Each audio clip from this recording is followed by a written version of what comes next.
துல்ஹஜ் மாதத்துடைய முதல் 10 நாட்களில் சிறப்புகள். கண்ணியத்துக்குரியவர்களே, அல்லாஹ் ரப்புல் ஆலமீன் இந்த சமூகத்திற்கு செய்த மிகப்பெரிய அருள் என்னவென்றால், அல்லாஹ் ரப்புல் ஆலமீன் நன்மையான மாதங்களையும் நன்மையான நாட்களையும் நன்மைகளை அதிகப்படுத்தி தரக்கூடிய விஷயங்களையும் தீமைகளை அழிக்கக்கூடிய காரியங்களையும் அல்லாஹ் இந்த சமூகத்துடைய வாழ்நாளை அல்லாஹ் சுருக்கி இருந்தாலும் அந்த வாழ்நாளுக்குள் அல்லாஹ் அதிகப்படுத்தி தருகின்றார். ரமதான் முடிந்தால் அடுத்த நன்மைகள், அந்த மாதம் முடிந்தால் அடுத்த நன்மைகள் என்று அல்லாஹ் ரப்புல் ஆலமீன் ஒவ்வொரு மாதமும் சில நாட்களை அல்லாஹ் கணக்கிட்டு அந்த நாட்களில் அல்லாஹ் ரப்புல் ஆலமீன் அருள் செய்து மூமின்களுடைய ஈடேற்றத்திற்கு அல்லாஹ் ரப்புல் ஆலமீன் உதவி செய்கின்றார். கண்ணியத்துக்குரியவர்களே, அந்த அடிப்படையில் ரமதானுடைய மாதத்திற்கு பிறகு அல்லாஹ்விடத்திலே மிக கண்ணியமான, அல்லாஹ்விடத்திலே மிக சிறப்பு பெற்ற நாட்களை இன்ஷா அல்லாஹ் நாம் அடையப் போகின்றோம். அந்த நாட்கள் தான் துல்ஹஜ் மாதத்துடைய முதல் 10 நாட்கள். அல்லாஹ் ரப்புல் ஆலமீன் அவனுடைய புத்தகம் அல் குர்ஆனிலே சூரா ஹஜ்ஜுடைய 28வது வசனத்திலே ஹஜ்ஜை பற்றி இப்ராஹிம் அலைஹிஸ்ஸலாம் அவர்களை அறிவிக்க சொல்லுகின்றான். அப்போது அல்லாஹ் ரப்புல் ஆலமீன் ஹஜ்ஜுக்கு வருபவர்கள் செய்யக்கூடிய காரியத்தை பற்றி சொல்லும் பொழுது கணக்கிடப்பட்ட அந்த நாட்களில் அவர்கள் அல்லாஹ்வை புகழ்வார்கள்.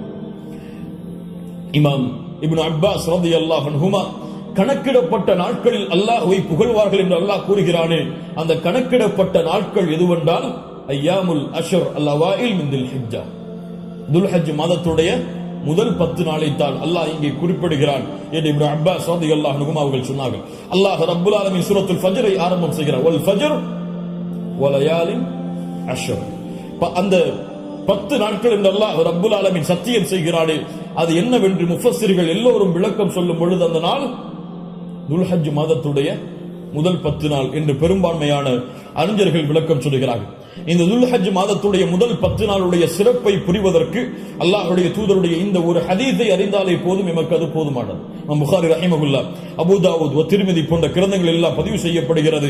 இப்னு அப்பாஸ் ரலியல்லாஹு அன்ஹு அவர்கள் கூறுவதாக, அல்லாஹ்வுடைய தூதர் ஸல்லல்லாஹு அலைஹி வஸல்லம் சொன்னார்கள், மா மின் அய்யாமின் அல் அமலு ஸாலிஹு ஃபீஹா அஹப்பு இலல்லாஹ் மின் ஹாதிஹில் அய்யாம், யானி அய்யாம் அல் அஷ்ர். அல்லாஹு அக்பர். அல்லாஹ்விடத்திலே நல்ல அமல்கள் செய்வதற்கு மிக விருப்பமான நாட்கள் இந்த ஐயாமுல் அஷ்ர், துல்ஹஜ் மாதத்துடைய முதல் 10 நாட்களை போன்று வேறு எந்த நாளும் கிடையாது. ரமதானுடைய இறுதி இரவுகள் அல்லாஹ்விடத்திலே மிக உயர்ந்தது. அல்லாஹ்விடத்திலே மிக உயர்ந்த 10 நாட்கள் துல்ஹஜ் மாதத்துடைய 10 நாட்கள் தான். ரமதானுடைய இறுதி 10 இரவுகள் அல்லாஹ்விடத்திலே மிக உயர்ந்த அந்தஸ்துடையது. அதைவிட ரமதானுடைய மாதத்திற்கு பிறகு துல்ஹஜ் மாதத்துடைய முதல் 10 நாட்கள் அல்லாஹ்விடத்திலே மிக உயர்ந்தது. இந்த ஹதீஸை சொன்னவுடன் சஹாபாக்கள் கேட்டார்கள், வலல் ஜிஹாது ஃபீ சபீலில்லாஹ், அல்லாஹ்வுடைய பாதையில் போராடுவதை விடவும் இந்த நாளிலே செய்யக்கூடிய அமல்கள் மிக உயர்ந்ததா? அல்லாஹ்வுடைய தூதர் ஸல்லல்லாஹு அலைஹி வஸல்லம் சொன்னார்கள், ஆம், வலல் ஜிஹாது ஃபீ சபீலில்லாஹ், அல்லாஹ்வுடைய பாதையில் போராடுவதை விடவும் இந்த நாளுடைய சிறப்பு மிக உயர்ந்தது. ஆனால் இல்லா ரஜுலுன் خرج بنفسه وماله فلم يرجع من ذلك بشيء, 2 அமல்களை தவிர அல்லாஹ்வுடைய பாதையில் ஒருவன் போராடுகிறான், அந்த போராட்டத்தில் தன்னுடைய செல்வம் அனைத்தையும் அழிக்கிறான், தன்னையும் அழித்துக் கொள்கிறான். இந்த 2 அமல்களை தவிர இந்த 2 அமல்களுக்கு எதுவும் ஈடாகாது. இந்த 2ஐ தவிர மற்ற இருக்கக்கூடிய அனைத்து அமல்களை விடவும் இந்த துல்ஹஜ் மாதத்துடைய முதல் 10 செய்யக்கூடிய அமல்களுடைய அந்தஸ்து உயர்ந்தது என்று அல்லாஹ்வுடைய தூதர் முஹம்மது ரசூலுல்லாஹ் ஸல்லல்லாஹு அலைஹி வஸல்லம் சொன்னார்கள். ஏன் ஹாஃபிஸ் இப்னு ஹஜர் அல் அஸ்கலானி ரஹிமஹுல்லாஹ் அவர்கள் சொன்னார்கள், ஏன் இந்த 10 நாட்கள் சிறந்தது? அல்லாஹ் ரப்புல் ஆலமீன் அமல்களுடைய தாய்களை எல்லாம் இந்த நாட்களில் வைத்திருக்கிறார். வேறு எந்த நாட்களிலும் செய்ய முடியாத அமல்களை அல்லாஹ் இந்த நாளிலே வைத்திருக்கிறார். ஏன்? இந்த நாளில், இந்த 10 நாட்களில் அல்லாஹ்வை தொழலாம், இந்த 10 நாட்களில் அல்லாஹ்விற்கு நோன்பு இருக்கலாம், இந்த 10 நாட்களில் சதகா செய்யலாம், இந்த 10 நாளில் அல்லாஹ்விற்கு அறுத்து பலியிடலாம். இந்த 10 நாளில் வேறு எந்த நாளிலும் செய்ய முடியாத ஹஜ்ஜை நிறைவேற்றலாம்.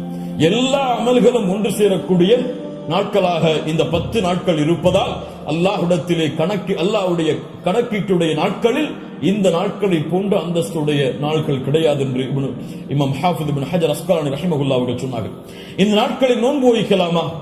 இதில் வரக்கூடிய 10 நாளில் 10வது நாள் நோன்பு வைப்பது ஹராம். ஏன்? ஈதுடைய நாள். இந்த 10வது நாளை தவிர வரக்கூடிய 9 நாளும் நோன்பு வைப்பது சுன்னாவா? முஸ்லிம் ரஹிமஹுல்லா இல்மை தேடக்கூடிய மாணவர்கள் என்பதால் இந்த விளக்கங்களை கொடுக்கிறேன். முஸ்லிம் ரஹிமஹுல்லா அவர்கள் சொன்னார்கள், ஆயிஷா ரலியல்லாஹு அன்ஹா அவர்கள் கூறுவதாக, மா ரஅய்து ரசூலுல்லாஹி ஸல்லல்லாஹு அலைஹி வஸல்லம் ஸாயிமன் ஃபில் அஷ்ர் கத். கொஞ்சம் குழப்பமா இருக்கும், புரிய முயற்சி. அல்லாஹ்வுடைய தூதர் துல்ஹஜ் மாதத்துடைய முதல் 10 நாட்களும் ஒருபோதும் நோன்பு வைத்ததில்லை. யாருடைய அறிவிப்பு? ஹஃப்ஸா ரலியல்லாஹு அன்ஹா யார்? அல்லாஹ்வுடைய தூதருடைய மனைவிதான்.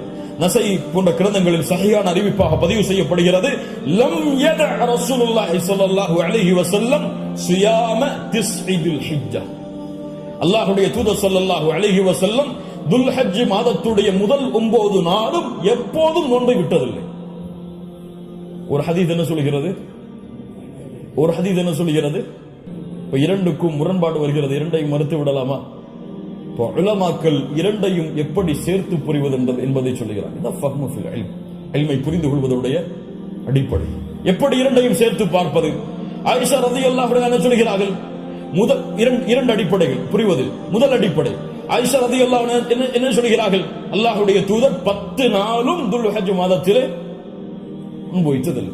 ஏன் 10 நாளும் ஒருவரால் நோன்பு வைக்க முடியாது? ஏன்? 10வது நாளில் ஈத் வருகிறது. அதனால் அல்லாஹ்வுடைய தூதர் 10 நாளும் என்று சேர்த்து சொல்கிறார்களே தவிர முதல் 9 நோன்பு வைக்கவில்லை என்று ஆயிஷா ரலியல்லாஹு அன்ஹா சொல்லவில்லை. 10 நாளும் சேர்த்து நோன்பு வைக்கவில்லை என்று ஆயிஷா ரலியல்லாஹு அன்ஹா சொல்கிறார்கள் என்று புரிந்தால் இது சிறந்தது. அப்படியும் இல்லை என்றால் ஹதீஸ் கலையிலே ஒரு சட்டம் இருக்கிறது, கவுலுல் முஸ்பித் முகத்தமுன் அலா கவுலின் நஃபி. மறுக்கக்கூடியவருடைய சொல்லை விட உறுதிப்படுத்தக்கூடியவருடைய சொல்லுக்கு பலம் அதிகம். மறுப்பவர் மறதியில் மறுக்கலாம், ஆனால் உறுதிப்படுத்துபவர் மறதியிலோ அல்லது இட்டுக்கட்டப்பட்ட நிலையிலோ உறுதிப்படுத்த மாட்டார். ஒன்று பார்க்காமல் இருக்கலாம். அல்லாஹ்வுடைய தூதருடைய வாழ்வில் அவர்கள் அதை பார்க்காமல் இருக்கலாம். அந்த நாளில் அல்லாஹ்வுடைய தூதர் ஆயிஷா ரலியல்லாஹு அன்ஹாவோடு இல்லாமல் இருந்திருக்கலாம். ஆனால் ஹஃப்ஸா ரலியல்லாஹு அன்ஹா உறுதிப்படுத்துகிறார்கள். உறுதிப்படுத்துபவர் மறதியில் உறுதிப்படுத்த முடியாது, உறுதிப்படுத்துபவர் பார்க்காமல் உறுதிப்படுத்த முடியாது. அதனால் இந்த சட்டத்தின் அடிப்படையிலும் அல்லாஹ்வுடைய தூதர் 9 நாள் நோன்பு வைத்தார்கள் என்ற ஹதீஸ் தான் உயர்ந்த தரமுடையது என்று ஹதீஸ் கலையுடைய அறிஞர்கள் விளக்கம் சொல்கிறார்கள். அதனால் சட்டம் என்னவென்றால் 9 நாளும் நோன்பு வைப்பது சுன்னத். யாருக்கு இயலுமோ யாருக்கு முடியுமோ அவர்கள் துல்ஹஜ் மாதத்துடைய முதல் 9 நாட்களும் நோன்பு வைப்பது சுன்னா. 10வது நாள் நோன்பு வைப்பது ஹராம். நோன்புடைய சிறப்புகளை பற்றி நமக்கு தெரியும்.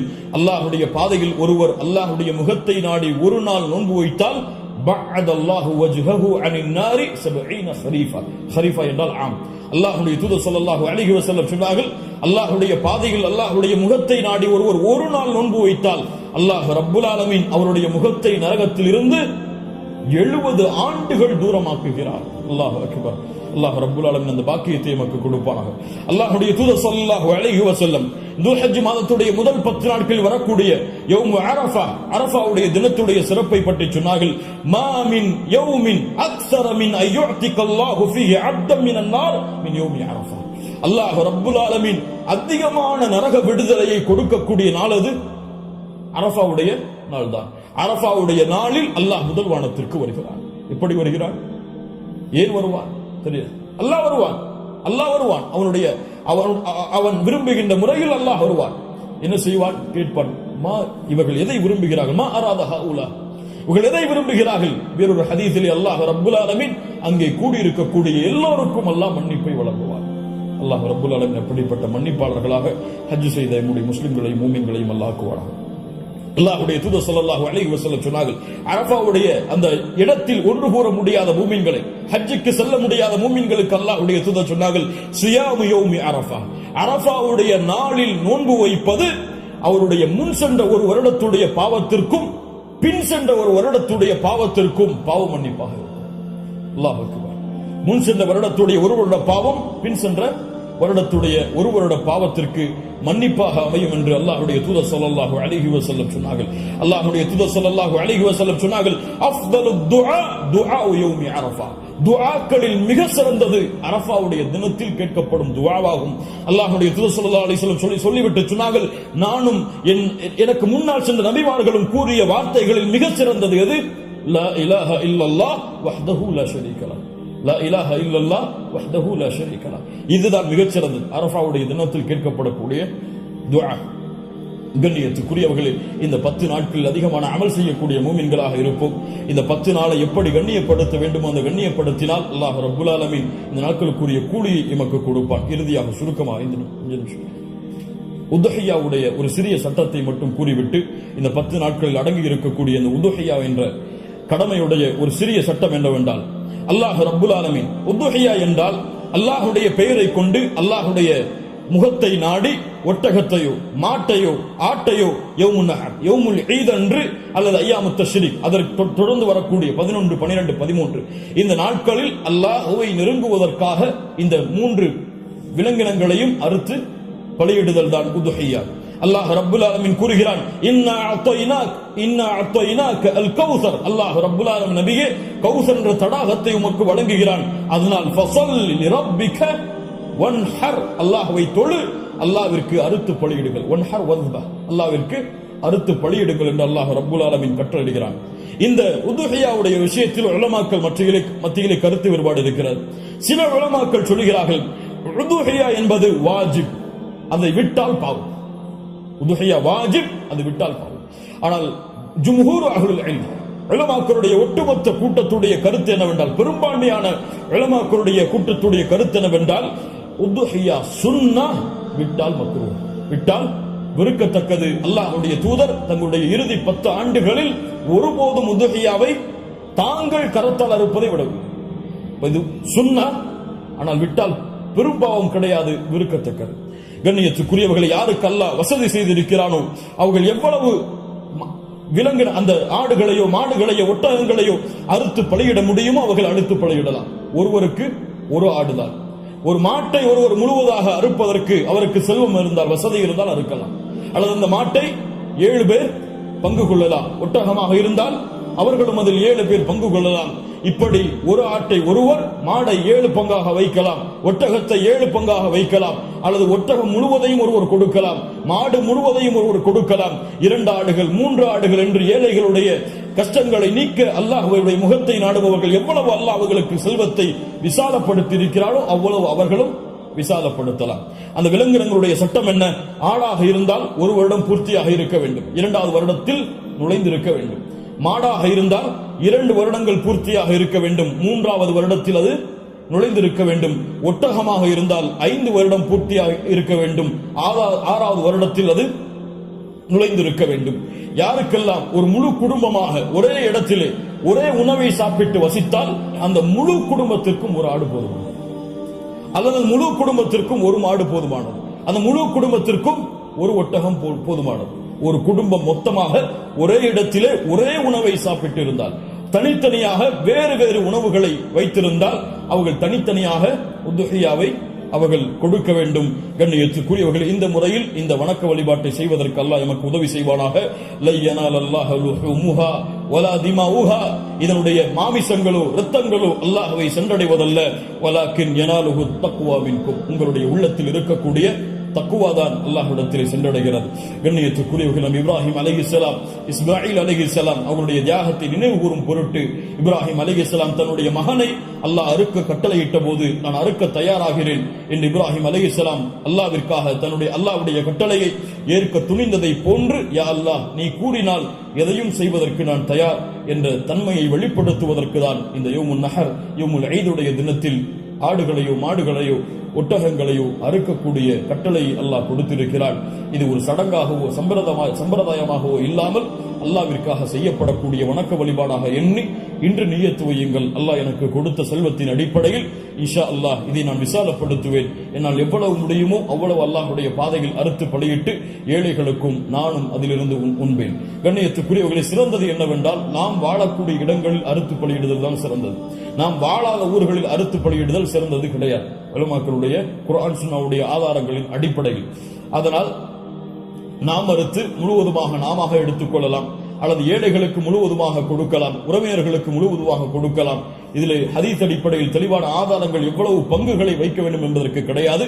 ஆனால் 3 பங்காக வைத்து கொடுக்கப்பட வேண்டும் என்பது ஹதீஸ் கலையிலே ஹதீஸிலிருந்து இஜ்திஹாத் அதை ஆய்வு செய்து முடிவெடுத்த உலமாக்கள் இப்னு கையும் போன்றவர்கள் 3 பங்காக அதை வைத்து பங்கிட வேண்டும் என்று விளக்கம் சொல்கிறார்கள்.